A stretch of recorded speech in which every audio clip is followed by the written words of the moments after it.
Okay. And it's about a guy played by Ewan McGregor who, after his father's death, kind of goes back and like reflects on his relationship with his late father, and his father is played by Christopher Plummer. And his father, after the death of his mother, at like 70, 75 years old, actually comes out as a gay man and, you know, starts living his life the way he wants to, and just having this kind of carefree attitude. And it's this, how his father lived the rest of his remaining life, you know, fully out of the closet and in a relationship and being involved in the community, and everything that kind of inspires Ewan McGregor's character to go and pursue a relationship with this French woman that he meets. And the French woman is Melanie Laurent, who, as we know, is in Inglourious Basterds. Mm-hmm. Plays Shoshana, who is, by the way, probably the most important character in the movie, because everything kind of revolves around her and her ordeal. So for some that think her character is extraneous in Inglourious Basterds, you weren't paying attention. But yes, check out Beginners with Ewan McGregor, Christopher Plummer, Melanie Laurent. Like I said, it's probably like a 2011, 2012 movie. And if I'm not mistaken, I believe Plummer won an Academy Award, I think a Best Supporting Actor Oscar for his work in the movie. It's really good. It's a really fun, really cute movie. The relationship with Ewan McGregor and Christopher Plummer, the father-son relationship, is really great. And then also there's, you know, the romantic relationship between Ewan McGregor and Melanie Laurent. That's a lot of fun. Yeah, I just caught that on HBO not too long ago. Oh, did you watch it? Yeah, I did. I've seen it before. Yeah, you like it? Yeah, I enjoyed it. Yeah, it's good. I just watched it a couple years ago. I had never seen it, and I just watched it a couple years ago and really enjoyed it. So I want to shout that movie out. And I know I've wrecked it before on the show, but The Expanse. Okay. They just wrapped up a 5th season a few weeks ago. I'm just finishing up. I did a complete rewatch of the show for the last starting. I think I started like early January.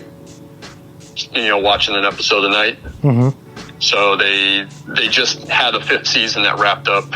So I wanted to kind of start watching from the very beginning, so I can watch all the way through the end of this season that they just finished. And the show is great. It's incredible. It's great hard sci-fi. If anyone is a fan of that, better than Star Trek, for what my opinion is worth. Have you watched that new? Sorry to veer off, but have you watched the newer Star Trek? Was it Discovery? I think it's called. I heard mixed things about it, and I kind of don't care about Star Trek unless it's the movies. Okay, I got you. You know, I never really watched the show because I just didn't care for it. But I was always there for like the movies, and I'm sure that's going to get me a lot of hate. But whatever. Whatever. I like The Expanse because everything is lived in. Mm-hmm. It's got that kind of alien feel where it's like, oh yeah, this is a working ship, and these are working people on a working ship. You know, everything's kind of dirty and grimy. The science is pretty solid, and it's probably one of the most diverse casts on TV. But just great sci-fi this season. This last season that they had that I'm going to be wrapping up here in the next couple of nights is awesome. So The Expanse, I highly recommend that show. You can catch that on Amazon Prime, and they have all seasons available. Awesome. I still have yet to check that out. I've been I've had a couple of friends, including you, talk it up, so I need to dive into that and check it out.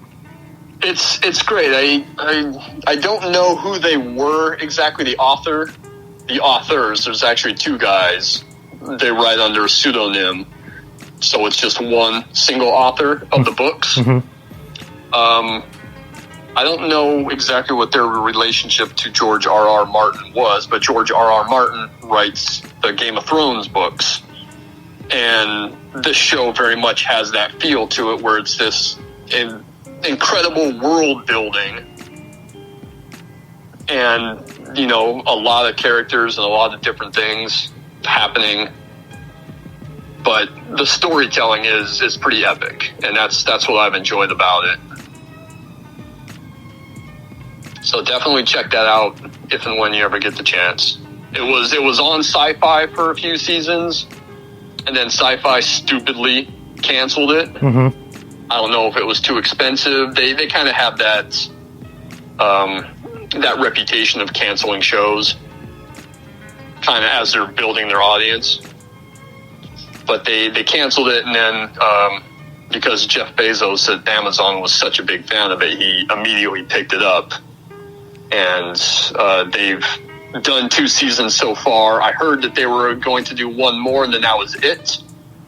But then I heard that, no, the show will continue indefinitely.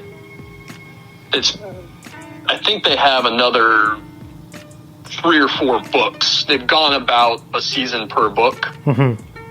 even though the seasons kind of overlap a bit. The first couple of seasons, they kind of only did 3/4 of a book and then finished it up in the next season. But I think with the Amazon seasons, they're doing like one book per season. I think there's another 3 or 4 books to go, so there's definitely material still.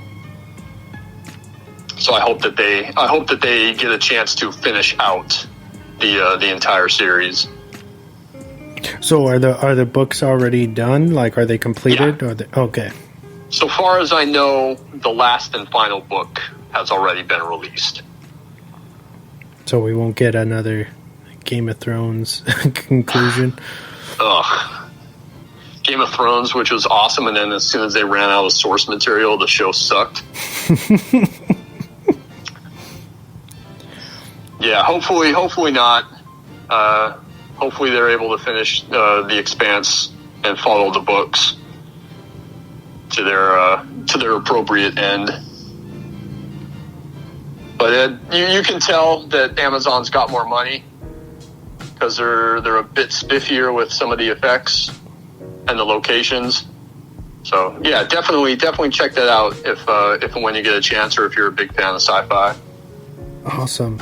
I actually have 2 as well. My first one is a Netflix original. It's the crime scene, The Vanishing at the Cecil Hotel, which is the Joe Berlinger doc, right? Mm-hmm. Yeah. Yeah. Pretty fascinating stuff. I felt like it was very much in the vein of the newer. Was it a few weeks ago they released Netflix released the Night Stalker, which was like a mini series about Richard Ramirez, and this one, if you like the style, at least the style that they followed with Night Stalker, you're gonna love this one as well. You know who else did an episode on the Cecil Hotel? Who? Ghost Adventures. Oh, really? I didn't know that. Oh, man. So I think you can catch that on Hulu or something if you want to watch that and have a good laugh. Yeah, I'll have to go back. At Zach and the crew. Yeah, but then it's basically an overview of the investigation of the disappearance of Elisa Lam. So I saw that video. That video is creepy. It is. The elevator video. And then you're probably going to hate me for this and not believe me, but I've watched the newest, just last night, I watched the newest Wrong Turn film. I think it's called Wrong Turn, The Foundation. And it's kind of reimagining of what Wrong Turn was, so it veers away from all the bullshit that you probably associate that franchise with. And there is a franchise? There's like 8 of them, dude. Dude, I only thought that there was one like that one with Eliza Dushku and Emmanuel Shrieky. Yeah, no, there's there's so many. That just shows you how important they were, but no, this new one, it was very, very fun, man, and a lot of people are hating on it because it doesn't give you like the cliche kind of hillbilly, thing that you were expecting. It dares to do something different, and it's very well made. I had a lot of fun with it. You can catch it on VOD right now, and I think they just dropped the Blu-ray yesterday. And it's pretty inexpensive. If it comes to streaming and you see it, you should check it out. If you're so inclined. No, it's good. It's fun. Okay. Okay, you're the horror movie expert, so I'll take your word for it, and I'll take your recommendation. I feel like they over everyone else's. I think that with this one they fucked up trying to cash grab the name. They should have called it something else because it definitely has its own legs. It didn't need to be attached to Wrong Turn. I actually wrote up a little review that I put online where I was saying that even the first Wrong Turn is kind of cheapened when you watch it now with the shitty industrial metal that they had to force in there. So it's kind of like what happened with Ghost on Mars. Is that what it's called? The Carpenter flick? Oh yeah, it's like the thrash metal every time like the Martians would attack. Yeah, and it's when you do stuff like that, it's just like it doesn't age very well. So, but no, this one, completely blew my expectations out of the water.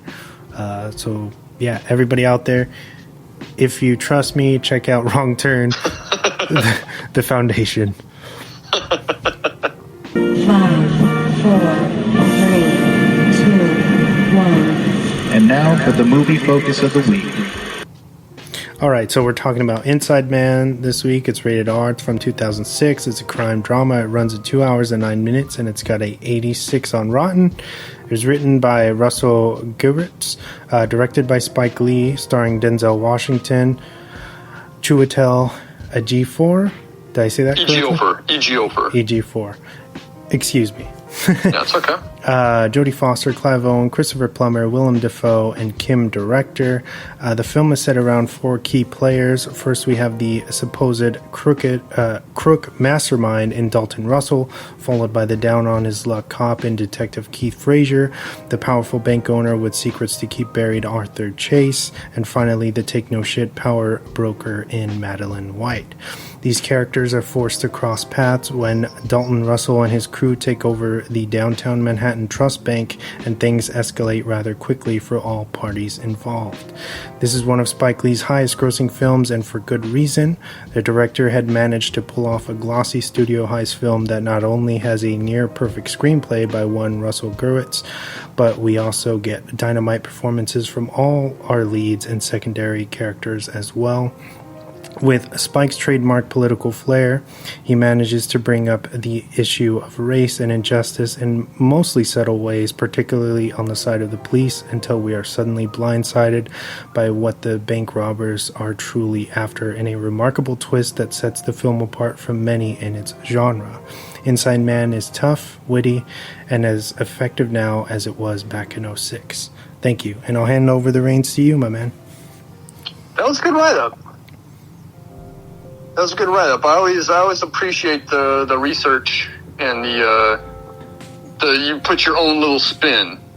You're not reading the back of the DVD. Oh yeah, And I always like how you sum up the movie pretty perfectly at the start of the show. So you said all that. That's great. I also want to point out a big reason why I wanted to do this.